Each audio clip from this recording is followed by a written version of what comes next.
வணக்கம், இது உங்கள் ஆடியோ பெட்டி. இன்றைக்கி நம்ம பார்க்க போகிற எபிசோடு என்னன்னா, நீங்கள் கேட்டவையோட த ஃபஸ்ட் எபிசோட். எஸ், நம்ம சப்ஸ்கிரைபர்ஸ் ஒருத்தங்க ஃபைனலாக கேள்வி கேட்டாங்க.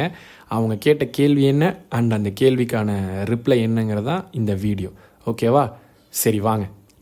அவங்க என்ன கேள்வி நம்மக்கிட்ட கேட்டாங்க அப்படின்னா, ஏன் ப்ரோ இந்த உலகம் வட்டமாக இருக்குது அண்ட் இந்த உலகம் அழியும்னு சொல்கிறாங்களே, அப்படி அழியும்னா அது எப்போ அழியும் அப்படின்னு சொல்லி கேட்டிருக்காங்க.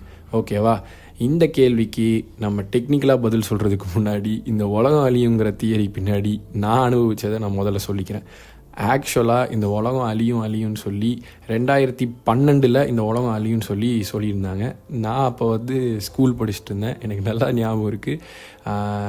2012 ருத்ரம் அப்படின்னு சொல்லி தமிழில் ஒரு ஹாலிவுட் படத்தை தமிழ் டப் பண்ணி ரிலீஸ் பண்ணியிருந்தாங்க. அந்த படத்தை கூட நான் பார்த்துட்டு, அப்போ கண்டிப்பாக உண்மையிலே உலகம் அழிஞ்சிடும் போல் அப்படின்னு சொல்லி நான் 2012 மிட்ல இருந்து என்னோடய ஹோம்ஒர்க்ஸு ஃபேர் நோட்டு எதுவுமே எழுதாமல் நான் உட்காண்ட்ருந்தேன்.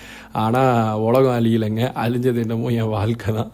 ஸோ அதுக்கப்புறம் உலகம் திடீர்னு இப்போ கொஞ்ச நாள் அழிஞ்சிடும், திடீர்னு உலகம் அழிஞ்சிடும் அப்படின்லாம் சொல்லிகிட்டு இருப்பாங்க.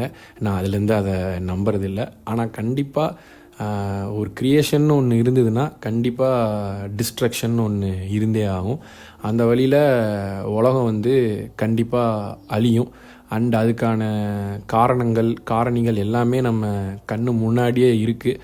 ஸோ வாங்க அதை பற்றி முதல்ல டிஸ்கஸ் பண்ணலாம். அப்புறம் இந்த உலகம் ஏன் வட்டமாக இருக்குங்க கேள்விக்கு நம்ம போகலாம்.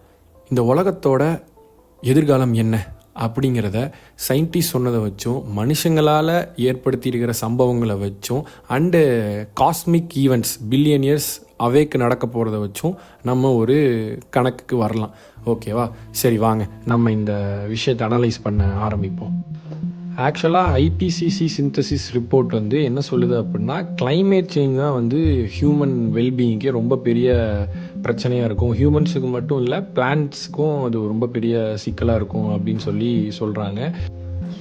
ஹியூமன் ஆக்டிவிட்டீஸ்லாம் ப்ரைமரிலி என்ன சொல்கிறாங்க அப்படின்னா, இந்த க்ரீன் ஹவுஸ் கேஸ் எமிஷன்ஸ் தான் குளோபல் வார்மிங்கை பயங்கரமாக காஸ் பண்ணுது அப்படின்னு சொல்கிறாங்க. இந்த குளோபல் சர்ஃபேஸ் டெம்பரேச்சர் மட்டும் 1.1 டிகிரி செல்சியஸ் லாஸ்ட் டிகேட்டில் அதிகரிச்சிருக்கு.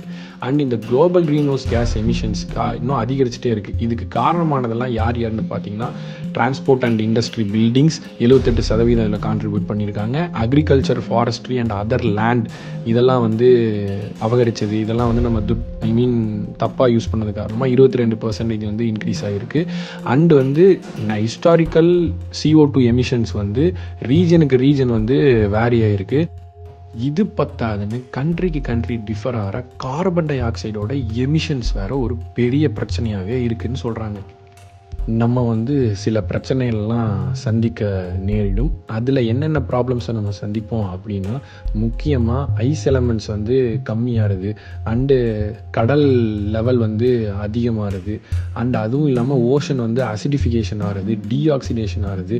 இது எல்லாமே 2040 பல இடங்களில் நடக்கிறதுக்கான கிளைமேட் ஹசார்ட்ஸ் இருக்குது அப்படிங்கிறத சொல்கிறாங்க. இது எக்கோசிஸ்டத்துக்கும் அண்ட் மக்களுக்கும் ரெண்டுத்துக்குமே இது ஆபத்துன்னு அவங்க சொல்கிறாங்க. ஸோ அப்போ நம்ம 2040 சில எதிர்பார்க்கக்கூடிய ரிஸ்க் என்னென்ன அப்படின்னு பார்த்தீங்கன்னா, heat related illness, death, more food borne, water borne and vector borne diseases, challenges to mental health, flooding in low-lying and coastal areas, biodiversity loss and decreasing food production. இந்த மாதிரி நம்ம பல விஷயங்களை நம்ம சந்திக்க வேண்டிய கட்டாயத்தில் இருக்கும்.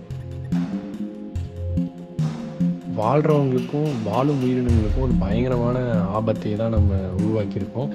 இந்த கிளைமேட் ரெசிலியன்ட் டெவலப்மெண்ட்டை போத் நம்ம என்ன சொல்கிறது, இப்போ இருக்கவங்களுக்கும் பாதிப்படையாமல் இனி வரவங்களுக்கும் பாதிப்படையாமல் இருக்கிறதுக்காக இதை ரொம்பவே இதில் எல்லா நேஷன்ஸும் ஒர்க் பண்ணிகிட்ருக்காங்க. இந்த குளோபல் மாடல் பாத்வேஸ் அதிகமாகாமல் இருக்கிறதுக்கு நம்ம என்ன பண்ணணும் அப்படின்னா, CO2 எமிஷன்ஸை கிட்டத்தட்ட 0க்கு நம்ம கொண்டு வரணும். இந்த மாதிரி மனிதர்களே நம்ம போதுமான அளவுக்கு ஆபத்துகளை க்ரியேட் பண்ணி வச்சுருக்கோம். இது இல்லாமல் இயற்கையாக க்ரியேட் பண்ணுற ஆபத்துகள் வேறு ஒரு பக்கம் க்ரியேட் ஆகிட்டுருக்கு. ஸோ இதெல்லாம் வச்சு பார்க்கும்போது உலகம் உண்மையிலே கதறிக்கொண்டு இருக்கின்றது தான் நம்ம சொல்லணும். சரி, இதெல்லாம் நம்ம சரிப்படுத்தவே முடியாதானா? இதை சரிப்படுத்துறதுக்கு வாய்ப்புகள் இருக்குது. வெப்பநிலையை வந்து 1.5 டிகிரி செல்சியஸ்க்குள்ளே நம்ம வந்து கட்டுப்படுத்தணும்.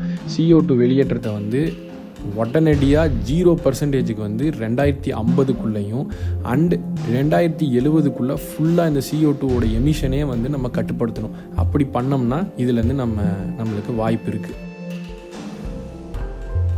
இன்னொரு ஆப்ஷனாக என்ன பண்ணலாம் அப்படின்னா விண்ட் எனர்ஜி, அப்புறம் வந்து எலக்ட்ரிக்கல் எனர்ஜி, இது மூலயமா மேம்பாடு, உணவை வேஸ்ட் பண்ணுறது குறைக்கிறது. அண்ட் அது மட்டும் இல்லாமல் என்ன சொல்கிறது, சோலார் எனர்ஜி, அப்புறம் வந்து விண்ட் எனர்ஜி, விண்டு மில்லு, அப்புறம் லித்தியம் அயான் பேட்டரிகள், இந்த மாதிரியான விஷயங்களை வந்து நம்ம மாறுதல் மூலயமா இந்த மாதிரி சில விஷயங்களை வந்து நம்ம கம்மி பண்ணலாம். தொழிற்துறைகளில் வந்து வெளியேற்றத்தை வந்து கம்மி பண்ணுறதுக்காக ஒரு செயின் சிஸ்டம், அண்ட் அதுக்கப்புறம் முடிஞ்ச அளவுக்கு போக்குவரத்தில் வந்து நம்ம மின்சார வாகனங்களை பயன்படுத்துறது, அண்டு என்ன சொல்கிறது, ஹைட்ரஜன் பேஸ்டு இதை யூஸ் பண்ணுறது மூலயமா CO2 வெளியே வரதை வந்து நம்மளால் கம்மி பண்ண முடியும்.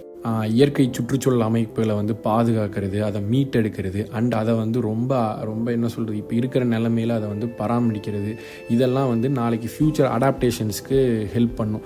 அண்ட் இதை வந்து பல்துயிர் பொருட்களை பாதுகாக்கிறதுக்காக கடலோரத்தில் இருக்கிற அரிப்பையும் வந்து இது வந்து வெள்ளத்தையும் கூட கம்மி பண்ணும். பழங்குடி மக்கள் அண்டு உள்ளூர் சமூகத்தினரோட பங்கேற்பும் இது வந்து ரொம்ப முக்கியம் இந்த இடத்துக்கு. ஸோ இந்த மாதிரி சில முன்னேற்புகள் அண்டு சட்ட ரீதியான கொள்கைகள், கவர்மெண்ட்டோட இன்டர்ஃபரன்ஸ் அண்ட் பொதுமக்களோட அதுக்கான சப்போர்ட்டு, இது மாதிரி பல விஷயங்கள் ஒன்றிணைந்து இருந்தால் தான் இதை வந்து நம்மளால் லாங் டேர்மில் இந்த விஷயத்தை வந்து தள்ளி போட முடியும், இல்லை பாதுகாக்க முடியும். இது மட்டும் இல்லாமல் உலகமே அதுக்கான பிரச்சனைகளை வந்து சந்திக்க இருக்குது. பூமி வந்து மிக நீண்ட கால அளவில் வந்து இயற்கை மாற்றங்களை எதிர்கொள்ளும்.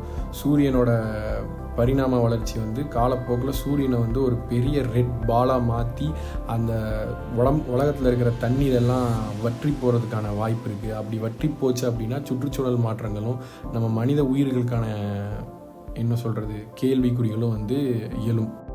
இது எல்லாத்தோடையும் பெரிய பிரச்சனை என்னன்னு பார்த்தீங்கன்னா, இந்த உலகம் அழிஞ்சு போகிறதுக்கு முக்கியமான காரணம் ஏதாவது வேறு சின்ன கோளிலையோ இல்லை வந்து ஏதாவது என்ன சொல்கிறது வால்மீனை போய் நம்ம மோதிட்டாலோ இதையும் வந்து ஒரு பெரிய பிரச்சனையாகவே நம்ம பார்க்கணும். இதுலேருந்து தப்பிக்கிறதுக்கு இந்த மாதிரி விஷயங்கள் ஏதாவது இருந்ததுன்னா அதை முன்னாடியே ஐடென்டிஃபை பண்ணி அதிலேருந்து நம்மளை எப்படி திசை திருப்புவதுங்கிறத முன்னாடியே ஸ்மார்ட்டாக அவங்க யோசிக்கணும். அண்ட் இதுக்கு நிறையா பணம் தேவைப்படும், அண்ட் நிறையா பவர் தேவைப்படும். இதெல்லாம் வந்து இந்த உலகத்தோட இப்போ இருக்கிற சிச்சுவேஷனையும் ஃப்யூச்சரில் இருக்கிற சிச்சுவேஷனையும் காட்டுது. ஸோ இதிலிருந்து நம்ம தப்பிக்கணும் அப்படின்னா, இல்லை இதிலிருந்து நம்மளை பாதுகாத்துக்கணும் அப்படின்னா நம்ம எல்லாரும் ஒன்று சேர்ந்து இதை உடனடியாக இதுக்கான ஆக்ஷன்ஸ் எடுக்க ஆரம்பிக்கணும்.